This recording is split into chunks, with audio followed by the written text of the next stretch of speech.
Look, the official line out of Iran right now is there will be absolutely no talks, no negotiations of any kind whatsoever until and unless Washington lifts the sanctions that Donald Trump reimposed after he unilaterally withdrew the U.S. from the 2015 nuclear accord. Iran's basic posture is that we are not going back to any table under a posture of threats and sanctions. Iran's a proud country. It's an ancient civilization. It's been watching very closely the template that Donald Trump has used in countries like North Korea, where you'll remember with North Korea, he threatened fire and fury. He threatened total destruction, in order to try to bully Kim Jong-un into somehow backing down. Now, in that case, he ended up getting talks, although we've seen that that's gone nowhere since.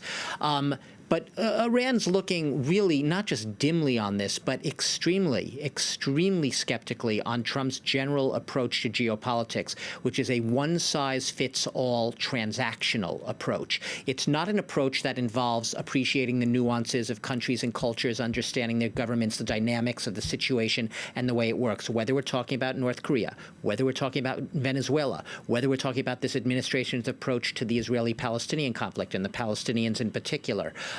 It is always the same. You bully, bluster, braggadocio, pummel them until they bow and grovel and come to the table. With Iran, it's really not working right now. And we've heard, you mentioned Russia. Russia's deputy foreign minister said this morning that Washington's approach is basically, effectively, deliberately ratcheting up tensions. Trump may sit there and say he doesn't want war all he wants, but the effect of this policy is by putting Iran in a corner. A lot of people say it's forcing Iran to lash out. And it gets to quite a frightening point because there are quite a few world leaders already who have said that this could perhaps accidentally push these two countries, Iran and the United States, into a full-blown conflict that nobody really wants. Absolutely. Well, first of all, we've seen in recent weeks the Revolutionary Guards claiming responsibility for downing an unmanned U.S. surveillance drone.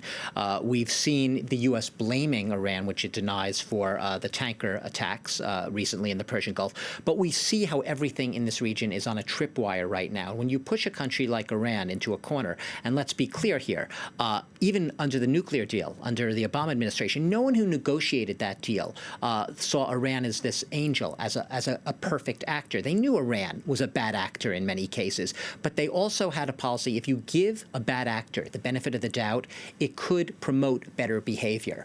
The nuclear deal was a lowest common denominator accord, and it was imperfect, but it was, by the judgment of the international community, working. What we see now is nothing of the sort.